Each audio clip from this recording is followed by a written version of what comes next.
Assalamualaikum warahmatullahi wabarakatuh. Saudara saya sekalian, kita bertemu lagi di hari Ahad, ujung minggu ni. Semoga anda dalam keadaan macam ujung minggu biasa, dalam keadaan lebih tenang. Sebab orang kata bila sampai hari Sabtu Ahad ni, dia memang rasa kepala dia tu ringan sikit. Tapi bila dah datang hari Ahad, nak masuk malam tu dia rasa macam berat sikit sebab besok dia nak pergi mandi. Apapun, ramai daripada kita dah kena duduk kat rumah ni kan. Sebahagian besar daripada kita yang tidak lagi boleh pergi office dan sebagainya. Saya ingin cerita apa yang akan berlaku kepada anda apabila you kalau ditakdirkan kena COVID, supaya saya minta dan saya doakan anda semua tak kena. Jadi dengan itu kita kena baca Al-Fatihah dulu, jangan lupa, supaya kita boleh mendoakan dulu supaya kita tak kena. Saya nak cerita nanti kalau kena. Okey. So boleh tak kita baca Al-Fatihah untuk semua daripada kita yang ada kat sini ataupun di luar sana, nanti you share dengan dia orang. Tapi yang lebih penting ialah kepada mereka yang tengah bertugas. Okey, dan selalu saya kata bagi mereka yang tengah sakit pun kita akan bagi sedekah Al-Fatihah ni. Tapi mereka yang penting sekarang ialah orang yang bertugas di hospital. Okey, Al-Fatihah.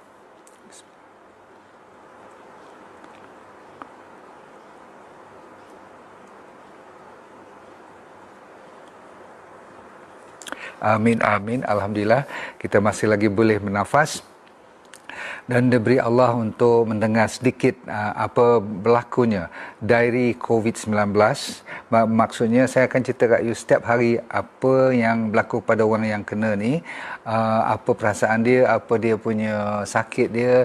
Ini sebagai cuma panduan ya, bukan semua orang kena exactly macam ni, tapi secara purata hari pertama hingga hari ketiga setelah mereka melalui incubation period. Tahu incubation, waktu inkubasi itu maksudnya dia punya waktu dia dormant, belum dia keluar lagi dia punya virus punya infection tak nampak lagi.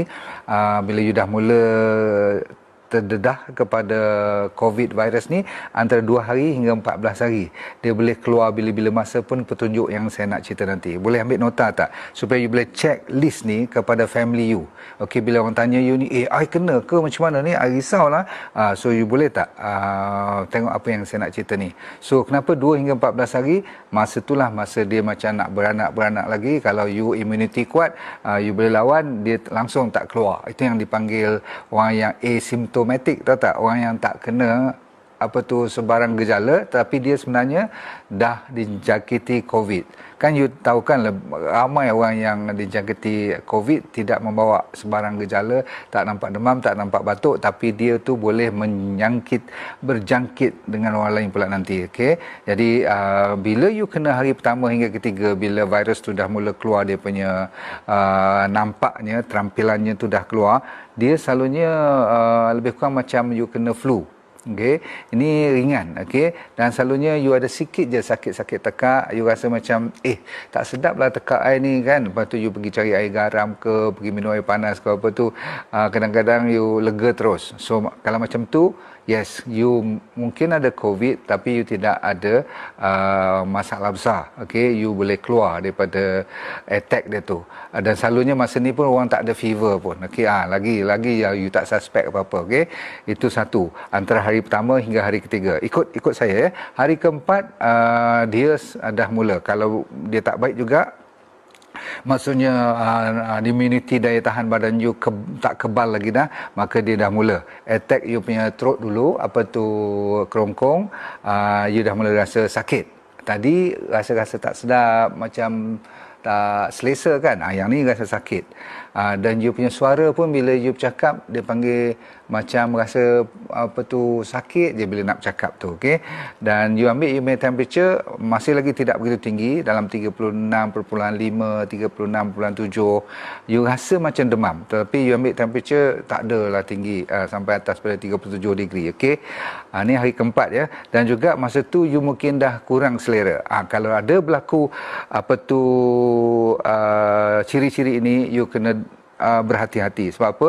Bila setengah orang tu dia sampai ada sedikit cirit pun, ada setengah orang tu dia pening-pening kepala, yang ni dah mula macam memang you kena suspect. Faham suspect tak? You kena syak bahawa you dah memang kena COVID, you dah boleh mula telefon doktor apa nak buat. Selalunya doktor kalau macam ni, dia mungkin kata you masih boleh tunggu kat rumah, tetapi you kena isolate lah. Tahu isolate tak? You kena quarantine lah. Tahu quarantine kan? You tak boleh campur dengan orang, you kena pakai towel berasingan. Okey, ni sebenarnya orang dah buat semua ni. Kalau dah sampai ciri yang saya kata sampai hari kelima pula, memang you kena kuarantin betul.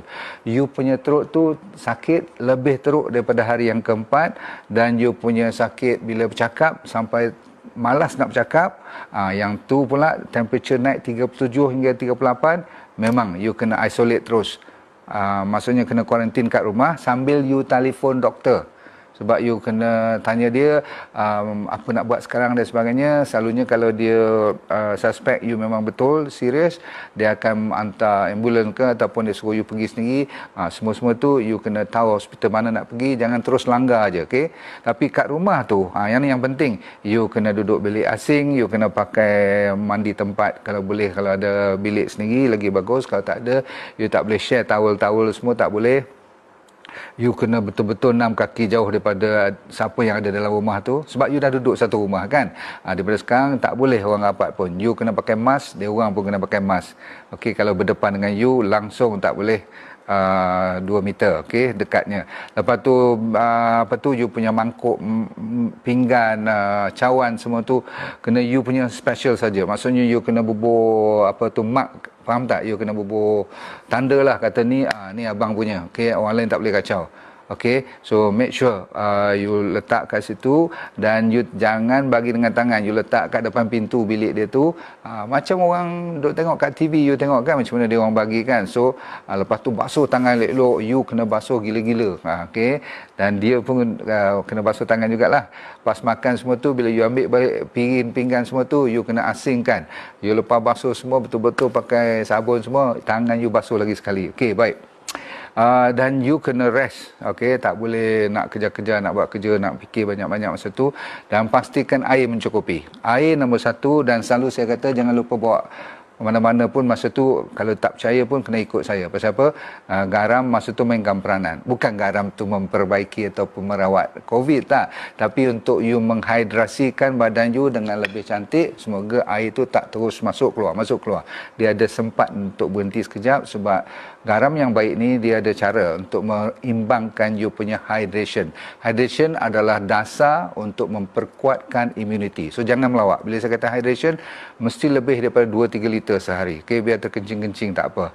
Lepas tu kalau demam, cari Panadol, cari ubat-ubat yang menurunkan you punya blood pressure. Dan 3-4 hari lepas saya banyak cerita tentang serai, turmeric, garlic, bawang putih semua tu. Buat air-air panas macam tu, minum selalu. Okey, saya dah pernah cerita berapa gelas satu hari kan. You dah tengok kan saya punya cerita dulu. Ingat tak? Yang berat badan bagi dengan 10 untuk hari pertama, you dah dapat demam-demam macam ni. Betul-betul 6 gelas tu minum air yang ada herba semua tu. Okey, you tengok lecture I yang lepas-lepas. Okey, hari ni saya nak fokus apa yang berlaku lagi lepas pada hari kelima. Sekejap. Lepas tu makan tak usah ceritalah, tak boleh merepek lagi dah. Gula, susu atau bahan-bahan yang berdaging, benda yang banyak, you tahu lah kan bahan toksik. Tak usah sebut nama-nama daging tu, nanti orang marah saya pula. Tetapi you tak boleh lagi dah. You kena kontrol macam you dengar cerita DND diet tu. Betul? Lepas tu makan dalam bilik, tak boleh keluar join siapa-siapa, of course. You kena, kalau doktor ada recommend apa kena makan antibiotik ke apa, you terus makan. Sebab kadang-kadang sakit tekak ni mungkin you ada infection lain. Mungkin you kena ambil antibiotik yang kuat, you kena ambil. Sebab kadang-kadang dia boleh lega you punya sakit tekak, you punya temperature pun okey, mungkin you tak payah pergi hospital langsung. Cuma you masih kena kuarantin. Dan besok kalau doktor kata boleh datang cek darah untuk nak cek COVID positif tak positif. Sebab kadang-kadang mungkin you ada sore throat, mungkin you ada flu, mungkin you ada infection of knee je kan, yang biasa-biasa kan. Tapi dia punya 4-5 hari pertama macam tu. Okay. Kalau you tak ada COVID tapi you dah kuarantin, you selamat dan orang lain pun selamat, tak apa, tak rugi pun. Tapi kalau you betul kena COVID hari kelima, saya kata temperature dah naik 37 sampai 38 tinggi, you dah memang panik kan, body you dah jadi letih sekarang. Masa ni you punya sendi-sendi dah mula sakit. Selalunya ni you kena betul-betul syak mengatakan yes, aku kena COVID, aku memang kena panggil doktor. Sebab apa? Hari ke-6 sambung, diary dia sambung hari ke-6. Ini secara tak langsung adalah average. Orang kena dia melalui proses hari ke-6, dia punya fever turun balik sikit tetapi masih ada fever. Lepas tu dia ada batuk yang agak kering, kurang ada kahak. Lepas tu sakit tekak masih on. Dah hari ke berapa dah sakit tekak, dah masuk 3-4 hari dah sakit tekak kan. You nak tahu tak sakit tekak dia cerita macam mana? Macam pisau tu, macam pisau hiris. Kalau kita sakit sore throat biasa, yang you demam-demam pergi jumpa klinik biasa tu, tak seperit ni, okay, dia perit betul. Lepas tu dia nak sampai orang nak swallow pun tak boleh. Nak telan makanan tak boleh, nak minum air pun sakit, nak cakap pun dah sakit, sampai you jadi lesu dan you dah ada loya. Lepas tu bila datang pernafasan you pula menjadi agak sesak. Macam mana definisi nafas tak berapa cantik ni? Selalu kalau you boleh berjalan, pergi naik turun tangga rumah you tu, tak ada rasa apa pun, you tak peduli pun. Tapi sekarang ni macam naik tangga baru 1 tingkat, macam tu, faham tak? Dah mula merasa, itu berarti you dah mula ada infection yang dah mula nak masuk ataupun mungkin dah masuk ke dalam paru-paru you. Hari ke-6 tau, okey. Baik, lepas tu setengah orang tu dia mungkin ada sedikit sakit-sakit kat ujung-ujung jari. Kena fikir elok-elok kalau you tak makan ubat lain-lain, ubat apa-apa, kalau cuma dengan demam, masalah macam ni, ni sakit-sakit ujung jari ni pun adalah ciri penyakit COVID, okey. Yang campur dengan semua sekali lah, dengan fever semua tu. Dan memang ada orang masa ni dah jadi muntah dan dah ada cirit-birit pun. Sebab apa? Dia cuba nak lawan dengan COVID ni sampai tercirit-cirit pun, jangan main Okey, kita terus sambung. Hari ke-7, tengok dia diary yang hari ke-7 ni. Fever you naik balik. Tadi dia turun hari ke-6, hari ke-7 dia naik balik. Yang ni tinggi, sampai 37.8. Ada orang sampai 38 degree centigrade. Yang ni bila campur dengan cough, batuk yang tak mau berhenti. Dan kadang-kadang masa ni dia dah boleh campur dengan kahak sikit. Okey, tak semesti, tapi ada orang hari yang ke-7 ni dah ada kahak pun. Body lebih teruk, sakit, rasa bisa, dan pening gila, orang macam migraine tu, okey. Dan orang diarrhea lebih parah daripada semalam tu, dan memang you sampai kadang-kadang sampai termuntah-muntah pun. Baik, cukup. Bila datang hari ke-8, selalunya masa ni you dah kena masuk hospital kot. Pasal apa? Fever you tak turun-turun, dah 38 degree, kadang-kadang naik sampai 38.5 semua tu, sampai kena bubuh kena bubuh ais kan, sejukkan badan semua tu, itu bahaya. Dan masa ni pernafasan semalam masih lagi boleh naik turun juga tapi you kalau hari ke-8 ni bukan takat nak naik, tak payah turun naik tangga pun, pernafasan you dah mula tercungap-cungap dah. Yang ni memang tak ada choice. Kalau doktor tak mau terima pun you kena paksa minta doktor tu buka jalan untuk bagi you pergi juga. Pasal apa? Ini dah nak masuk peringkat yang serius. Sebab apa? Batuknya tak berhenti-henti, pening kepala tak sampai daripada 2-3 hari lepas masih tak turun-turun. You ambil ubat Panadol, dia senyum je, tak rasa apa. Sakit tulang sampai kadang-kadang nak kena makan ubat painkiller pula. Baik. Datang hari ke-9, semuanya lebih meneruk. Daripada fever lebih naik, batuk lebih teruk, apa lagi?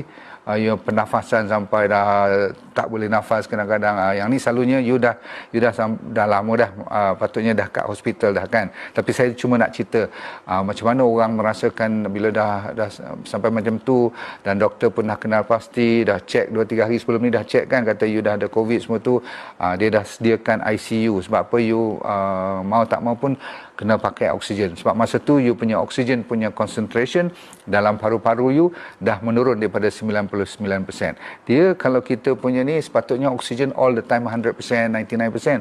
Kalau dia dah mula turun bawah pada 99%, kurang 5% je you dah memang menunjukkan betapa cantiknya Tuhan bagi kat kita oksigen ni. You tengah dengar lecture I ni kan, you boleh bersemangat, boleh ambil nota semua kan. Orang yang kena ni turun 2-3% je dia dah mula kena pakai oksigen, tahu tak? Okey, lepas pada oksigen ni kalau tak baik, tak ada respon apa-apa, doktor selalunya kena buat intubasi. Intubation tu adalah masuk ni kerongkong ni masuk betul-betul, lepas tu dia pergi kat you punya lung nanti supaya dia boleh jaga pernafasan you betul-betul. Okey, intubation ni selalunya orang yang dah serius sangat-sangat. Yang ni yang kita punya kementerian selalu katakan, jangan tak dengar cakap. Kalau you tak dengar cakap nanti hospital tak cukup tempat. Inilah dia tempat nak bagi oksigen, dan tempat yang paling susah ialah apabila kita buat intubation, sebab ini kena perlukan mesin, dan selalunya kes ni selalunya kalau tak jaga betul boleh bawa maut. Sebab tu orang tua-tua kalau dah sampai intubation, kalau ni lah maksudnya tak boleh lepas daripada pernafasan punya masalah tu, selalunya dia ada orang panggil septic shock ataupun bodinya shut down, sehingga kan you punya blood pressure turun, you punya buah pinggang rosak, jantung pun dah mula tak mau berfungsi, paru-paru memanglah kan, sebab dia asal-usulnya daripada paru-paru juga. Baik, jadi anda sekalian, diary sampai hari ke-9 ke-10 ni selalunya doktor memang kena 24 hours jaga you.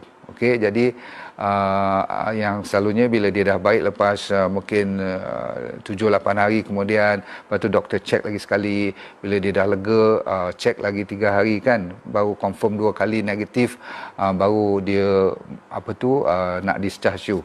Itu pun kalau dia tengok you dah boleh berdikari. Soalan saya gini, apa you nak buat bila you balik?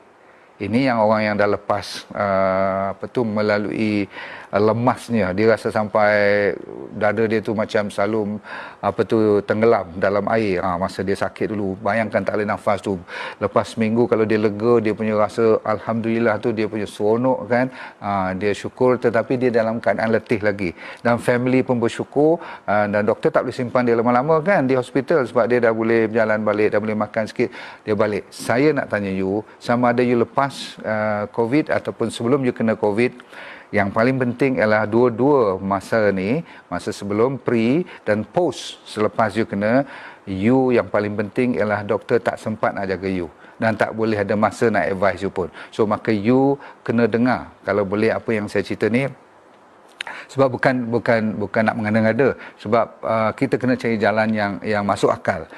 Nombor satu ialah jaga kesihatan. Tak ada cerita yang lebih besar daripada tu. You have to take care of your health. Pasal apa? Kalau kita tak jaga, nanti bila kena, baik-baik kita boleh baik kena, tapi kita boleh baik. Sebab apa? 81%, ni statistik lah, 80% lebih kurang, semua yang kena-kena tu, dia okey je. Jadi kita nak masuk dalam 80% tu. 15% kena masuk hospital, tapi paling tinggi kena pakai oksigen je. Tapi 5% lagi yang kena sampai intubation tu. Ingat tak saya kata masuk jolok nak supply oksigen semua tu kan. Itu tetap nak.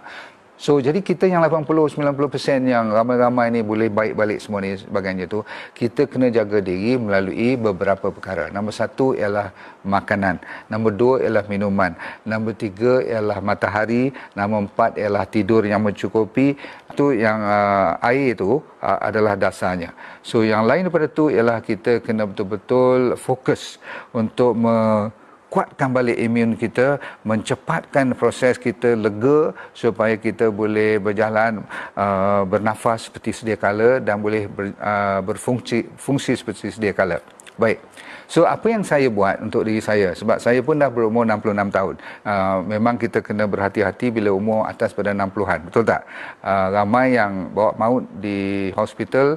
Kalau anak muda, dia chance untuk baik pulih lebih pada 8-90%. Tapi yang 5% ni, yang orang yang ada masalah proses sakit tua, sakit diabetes, sakit high blood pressure, sakit jantung ataupun masalah paru-paru, dia lebih senang maksudnya bawa maut lah kan. Saya bukan nak menakutkan you, saya nak bagi semangat pada you supaya kita yang duk dengar ramai 100-200 ribu orang ni kan, Cuba you cerita kat masyarakat you. Tak semestinya you kena beli banyak vitamin, banyak tu semua. Sebab kadang-kadang memang saya ada apa yang saya buat untuk diri saya. Tapi sebab tu saya cerita banyak amalan-amalan, ambil kat rumah, ambil kunyit, ambil serai, ambil daun pandan, ambil apa lagi, saya cerita bawang putih, masuk pula kalau ada honey, dengan syarat bukan honey yang ada gula lah kan, nanti kena tipu pula. So you cari dengan minuman air panas semua tu. Selalu saya recommend you untuk meningkatkan immunity kita. Badan bila sihat, bila kita rasa badan kita tu macam berpeluh, selalu panas sikit kan, yang tu yang terbaik. Jadi nak menjaminkan tu, saya memang recommend untuk diri saya lah. Ada satu cara lain juga untuk dinamakan suplemen. Ramai orang cari-cari online sekarang, dia beli banyak. So saya ada buat untuk diri saya. Okay, so it's up to you whether you nak ikut tak. Saya buat formula pakai kata-kata mnemonic dia FIST, F-I-S-T, genggam tangan. Okay, supaya you tak lupa, saya pun tak lupa. Saya selalu recommend kepada adik-beradik saya, pesakit saya, FIST. Bila yang nak menahan diri daripada COVID ni, supaya kita kuatkan imuniti kita secara tanpa nak makan ubat-ubat apa, kita ikut FIST. FIST dan number one is called fiber up fibers. Tingkatkan you punya fiber, serat-serat dan sebagainya. Tapi saya memang kalau saya tak pasti, tak yakin dengan makanan saya ambil fiber up. You pernah dengar kan? So FIST number one is fiber up. Sebab tu saya buat benda ni. Nombor dua, I tu namanya apa? Immunex. Immunex ni memang saya buat khas, terutama sekali kalau you baru keluar hospital. Sebab you dah dikenal pasti sakit, so you kena cepatkan. Nak mengharapkan makan, dah orang tua-tua kadang-kadang nak kunyah susah, betul tak? Dan kadang-kadang orang yang muda pun makan pakai tibai je kan. Kalau kita order tu kadang-kadang entah apa-apa masuk dalam makanan kita. So kita kena make sure ada vitamin C dalam ni, ada vitamin D, ada zinc, ada selenium, ada cendawan susu harimau. Tak apalah, formula tu tak apa. Tapi yang penting saya ambil F, fiber up, nombor dua Immunex, Immunex, lepas tu saya ambil Sacha Inchi Oil. Pasal apa? Di zaman stres ni, zaman kita selalu tertekan ni kan, sambil kita jaga pemakanan, minuman kena wajib jaga, kita boost dengan dinamakan Sacha Inchi Oil. Anda dengan saya tak payah segan-segan. Okey, sebab yang ni memang terkenal di dunia bagi mereka yang pernah dengar nama terbalik pula ni kan. So, tapi bunga dia macam tu. So, Sacha Inchi Oil sebesar ni je 2 kali sehari. Tu FIS Sacha Inchi, T maksudnya tra, R extra. Nama pun extra. Pasal apa extra? Bila you keluar hospital, you kena boost cepat sikit. Nak tunggu makan bagi cantik balik mungkin ambil masa seminggu 2 kan, baru dia stabil balik. So kita selalunya boost dengan extra. So selalunya saya recommend kepada siapa, ramai yang PM saya, doktor you buat apa, you makan apa. So kalau saya tak cerita, berarti saya dah selindung apa yang tu. Kalau you sudi, sila call admin saya, minta kat dia kata kod FIST, F-I-S-T. Buat tangan macam tu, kalau bagi gambar kat dia, buat tangan macam tu, dia faham. Fiber Up, Immunex, Sacha Inchi Oil dan R-Extra, TRA, cukup. So tuan-tuan sekalian, dan kalau garam-garam ni saya kata pergi cari sendiri, boleh tak? Okey, serai semua cari sendiri. Honey saya tengah order sekarang, tak sampai-sampai lagi, minta maaf. Greek punya perjalanan tentu banyak kena tahan-tahan, kata budak-budak saya kata sabarlah, ni orang dah order ni, tapi insyaAllah, okey, don't worry. So sebagai kesimpulan, you apa yang saya cerita, sama ada you dah kena, you tak sedar you kena, ataupun you dah baik daripada yang keluar hospital semua tu, mau tak mau, dia punya dasar utama, kita punya prinsipal kita punya projek kita daripada sekarang ialah jaga diri. So ingat, FIST, Fiber Up, Immunex, Sacha Inchi Oil dan R-Extra, insyaAllah. Okey, intubasi masuk ikut kerongkong ke untuk jaga? Yes, memang dia masuk betul-betul. Yang ni pun you dah ditidurkan, you tak sedar apa-apa, dan ada cara doktor kalihkan badan you dan sebagainya, masya-Allah, sampai you boleh bernafas balik nanti. Kalau tidak, you cuma bergantung dengan mesin, kadang-kadang sampai 4-5 hari pun. Okey, patuh PKP dengan arahan, paling tepat. Nanti besok lusa ataupun Saya sepatutnya cerita pasal herba kan, tapi semalam kesian ada seorang tu dia tulis punya panjang PM kat saya.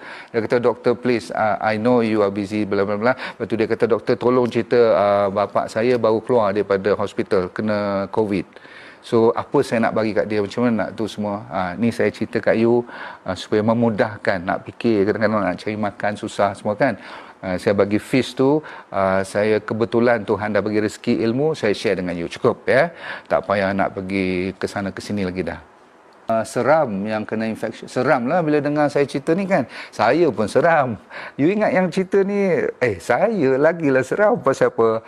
Sebenarnya kalau you tak tahu cerita lagi bagus. Sebab tu you jangan dengar selalu cerita macam saya cerita ni. You dengar ni sebagai ilmu tak apa. Tapi jangan nak cari-cari dalam internet, suka sangat nak cut and paste. Saya cerita ni melalui sains, dan banyak kajian yang saya buat ni, dia punya simptom-simptom gejala tu datang daripada orang yang dah berpengalaman melalui sakit tu. Dia cerita hari-hari ni macam mana, dan sebagian besarnya Singapura banyak buat study. Dia buat kajian, dia ambil average apa penyakit, apa dia punya gejala yang orang tunjukkan. Saya tak ceritalah sampai yang rasa macam masuk, tadi saya ceritakan yang macam terasa macam masuk dalam air.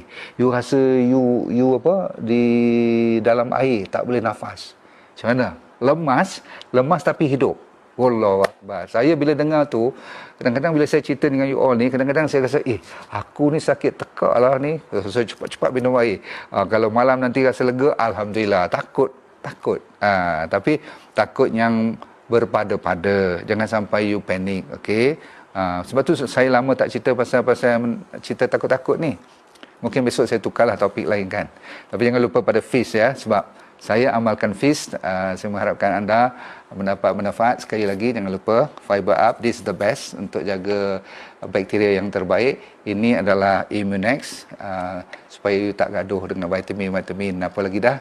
Lepas tu yang ni untuk nak jaga kita punya otak dan jantung dan peredaran darah. Paling penting omega 3 ya, anti inflammation, dan untuk meyakinkan makanan kita yang kita miss atau tak betul, kita ambil air ekstra. Sini semua mineral yang dah dikonsentrate dalam titisan aja. Okey? Bye. Kuatkan imun. Yes. Caranya kena faham macam mana.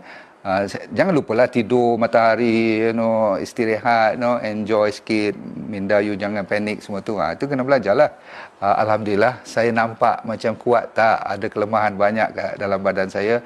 Saya dah berumur, memang sakit. Kalau you tahu kan, I ada kanser dulu, faham tak? Jadi saya memang suka berhati-hatilah sikit kan. Kalau pun tak ada COVID, saya mesti kena jaga diri. Kalau you all tak ada kanser lagi, tak risaulah kan. Saya 2 kali kena kan, tahu tak? Lepas tu sekarang ni sebabkan kena steroid, kena banyak ubat-ubatan dulu, habis tulang-tulang saya sampai kena gout dan sebagainya pun. Betul. Bye. Assalamualaikum. Jumpa lagi ya.